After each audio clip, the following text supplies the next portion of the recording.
that feeling. You're walking into a big meeting, feel totally prepared, right? You know your stuff. But then, bang, someone hits you with a question totally out of nowhere. An objection, maybe they want some data point you can't quite grab, or, maybe it's even hostile, trying to trip you up. Yep, it happens all the time. And in that split second, you feel the heat rise, the adrenaline just floods in, and poof, mind's blanks, like total panic mode. Kills your credibility. It really does. Okay, let's unpack this. We've really dug into a lot of research, different methods, especially drawing on what works in top speaking programs. We put together what we think is the blueprint for handling spontaneous speaking. Right. So our mission today is basically to give you those tools, that kind of internal scaffolding, to turn that panic into polished, confident communication. And I think we absolutely have to start by tackling the biggest myth. Most people, when they're put on the spot like that, they think, okay, performance time, gotta be perfect. Right. The spotlight feels harsh. Exactly. But the core truth, the thing that really successful spontaneous speakers get, it's not a performance. Fundamentally, it's communication. Okay. The goal totally shifts. It stops being about trying to be dazzling or, avoiding every little mistake. It becomes about being present. It's about connecting your ideas clearly. So less pressure to be perfect. Way less. When you stop chasing that impossible ideal of perfection, you actually open up space for real connection, genuine communication. Okay, that makes total sense logically. But, logic kind of flies out the window when the adrenaline hits, right? That rush is physical, your heart's pounding, you can't breathe right. You can't just think your way out of that physiological reaction.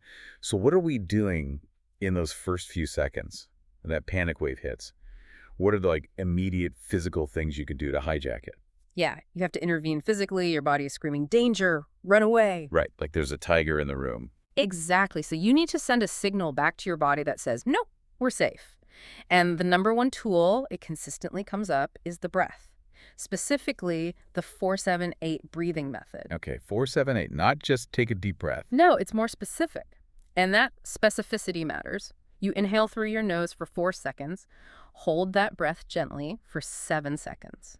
Then exhale slowly, like through pursed lips, for 8 seconds. 4-7-8. Okay. Just doing that once or twice forces your parasympathetic nervous system, that's the rest and digest system, to kick in. It sends a chemical signal to your brain, false alarm, we're okay. It overrides that fight or flight. That's like hitting the internal brakes. Okay. But what about, sometimes you still feel jittery, shaky hands, that urge to fidget. There's still that nervous energy. Right, and that leads to the second physical tool. You need to actively burn off that excess energy, but with purposeful movements. Purposeful, meaning not just random fidget. Exactly. Don't just stand there rigid either. If you're sitting, maybe intentionally place your hands flat on the table, straighten your posture a bit. If you're standing, you could take, say, 2 deliberate steps towards the person asking the question, or maybe turn slightly towards the whiteboard or a screen. Okay. Little moves, but intentional. Yeah, small, controlled movements. They help dissipate that nervous charge without making you look frantic. It's a physical release that helps you stay grounded. Okay, so that's the physical reset, body calmer. But now, the mind, that inner critic, right? The voice telling you you're blowing it, that can still sabotage everything, even if your heart rate's down. Oh, absolutely. And this is where the real work happens, the mindset shift. It's about where you put your focus. When people panic, where's their attention? It's all inward. Yeah, how am I doing? Yeah. Does it sound stupid? Are they judging me? Exactly. All that self-monitoring. What the research really emphasizes is you have to immediately shift that spotlight. Realize you are not the center of the universe in that moment. Easier said than done sometimes. It takes practice. But the actual tool here is switching your focus from self-consciousness to service. Ask yourself honestly, what value can I add right now? Or what does this person or this group actually need to hear from me to move things forward? So focus on helping them, not on how you look. Precisely. When your mind is genuinely focused externally on serving the conversation, that self-judgment, it tends to dissolve. You shift from fearing judgment to feeling the confidence of contributing something useful. Okay, so we've tackled the internal battle, calmed the body, refocused the mind on adding value. Now we get practical. How do we actually organize our thoughts, in like 5 seconds flat? Right. Yeah. This is where I think it gets really interesting. We need a method. I mentioned the 6-step method, like an engine for delivery. Exactly. Think of it as a repeatable process you can run even under pressure. It makes it almost mechanical. Takes some of the panic out of, what do I do now? Okay, lay it on us. Step 1. Step 1. Foundational. Get out of your own way. Seriously.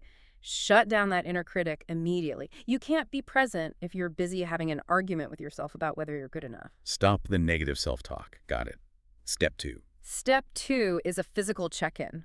Reduce the shoulders. Literally, drop your shoulders, unclench your jaw. This goes back to reinforcing that calm signal we talked about. It's a physical anchor telling your brain, see, we're not in danger. Wait, hold on. Step 2 is physical dropping shoulders before step 3, which I assume is listening.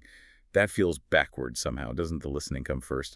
Great question. And the order is critical. It's a key insight from the process. You actually can't listen effectively, really absorb complex information if your body's still stuck in that fight or flight tension. Okay, so the physical calm enables the mental focus. Precisely. Step 2 confirms the anxiety tools are working, the body feels safer. Then your mind is free to fully engage in step 3. Listen intently. And I mean really listen. Not just waiting for your turn to talk. Exactly. We often listen just enough to find a gap to jump in. But here, under pressure, you must listen to understand the real question, the nuance, maybe the assumption behind the question. If you haven't truly heard it, your answer's going to miss the mark anyway. Okay, so steps 1, 2, 3 are about setting the stage. Physical calm, mental presence, active listening. What about 4, 5, and 6? That's the delivery part. Right. Steps 4 and 5 are like the core combo for structuring your response. Step 4 is structure your thoughts. This is where you mentally grab a pre-practice framework. We'll get to those next. Things like P or what so, what now, what. You pick the architecture for your answer. Okay, choose a template. Then step 5 is frame your message. This is about context. Don't just dump information. Quickly figure out, am I informing here? Am I trying to persuade? Am I correcting something they misunderstood? Framing tells the audience how to receive your information. It gives your structure purpose. It sets expectations. Makes sense. And step 6. Step 6, provide storytelling. This is crucial. We all know facts tell, but stories sell.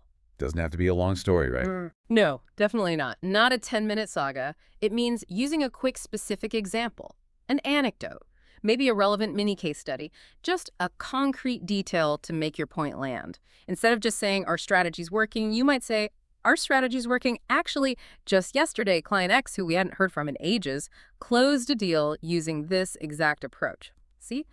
Specificity. Much more memorable. Okay, that 6-step engine is powerful, but step 4, structure your thoughts.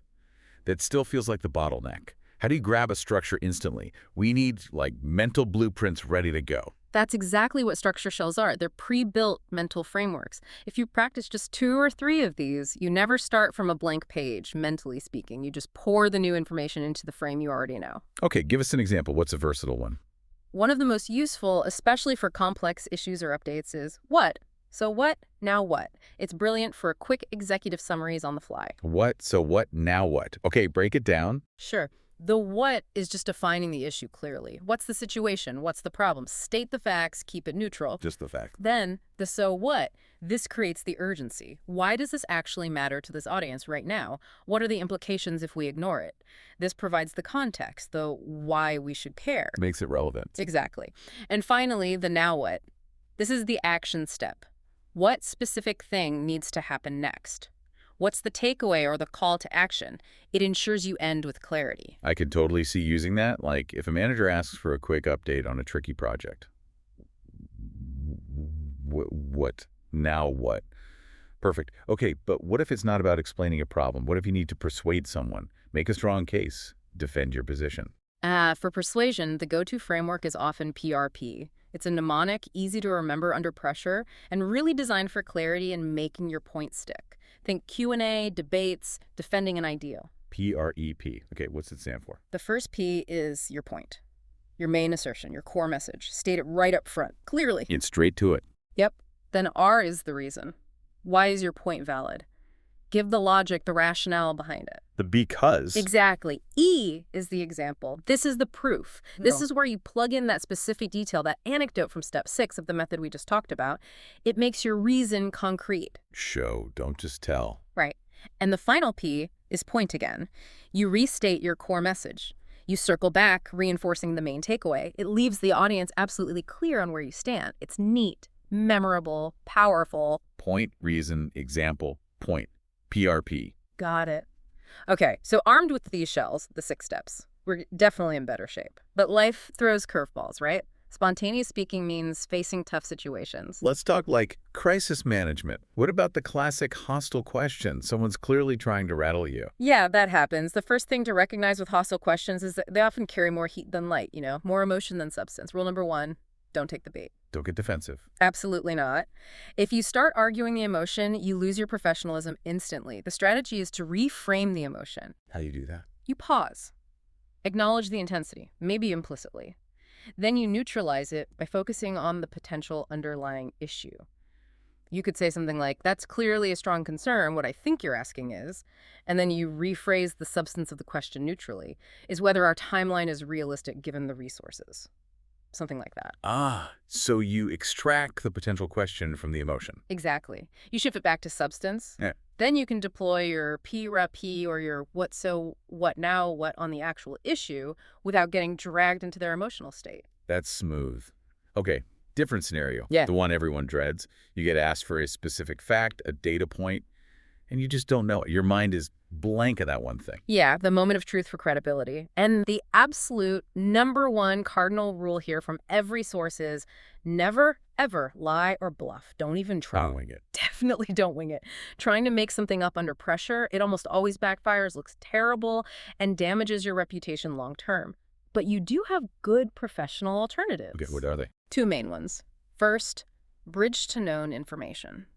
You acknowledge you don't have that specific piece, but pivot to what you do know that's relevant. I don't have that exact Q4 projection handy right now, but here's what I can tell you about the Q3 revenue trends, which directly impacts that. So you still provide value, show expertise in the area. Exactly. You answer a related question confidently. The second alternative, equally strong, is to commit to follow-up. But, and this is key, don't just say, I'll get back to you. Be specific. Yes. Specificity is crucial. Say something clear and confident like, that's a critical question. I want to make sure I give you the precise number. I will look that up and email it to you by 3 p.m. today.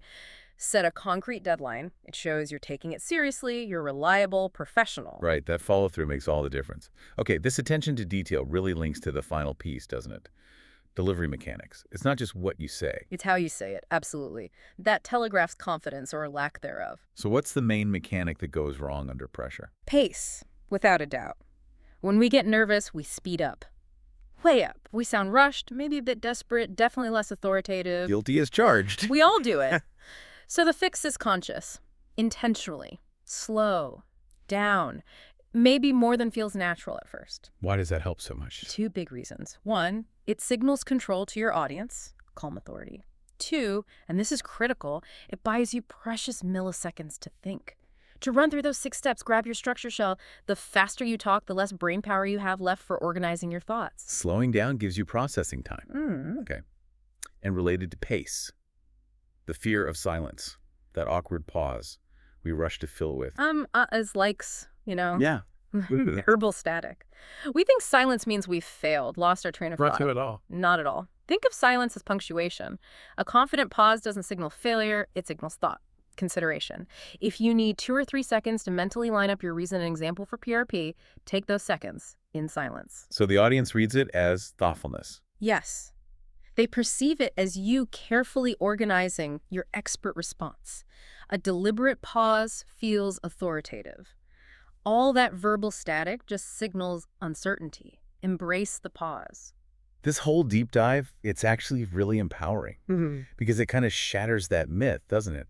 That great spontaneous speakers are just born that way. Totally. They're not born. They're built systematically. They practice. Every little interaction can be practice a quick update, answering a question in a low-stakes setting. They're running their reps, building the muscle. So the people we admire who always seem to have the right answer. They just have their scaffolding ready to go. That's what preparation means in this context. It's not memorizing a script for every possible question that's impossible. It's having the anxiety tools mastered, having those structure shells practiced, having a few core anecdotes ready, having the confident mindset. So when you're put on the spot, you're not starting from zero. Exactly. You're just pouring the new information, the specifics of that question, into a structure you already know how to use. It's like improvising with a blueprint versus just flailing. Yeah. And thinking bigger picture, these skills, these frameworks, They're not just for boardrooms or high-stakes presentations, are they? Oh, absolutely not. This is about clarity under any kind of pressure, even mild stress. Explaining something complicated to your partner, clarifying instructions, maybe even navigating a tricky conversation with a friend. It's about communicating clearly when it counts. Achieving precision in the moment. It's mastery through small, consistent applications. Little reps add up. So as you, our listener, go back into your week, maybe think about this. Preparation is having those shells ready. Practicing is key. So what's one small, low-stakes conversation you have coming up? Maybe explaining a simple plan change, giving a quick routine update at work. Could you commit to treating that single interaction as a rep? Try using PRP or the what so what now what framework just once this week. Start small. Exactly. Start small. Build that muscle memory. And start turning those moments of potential panic into moments of polished communication.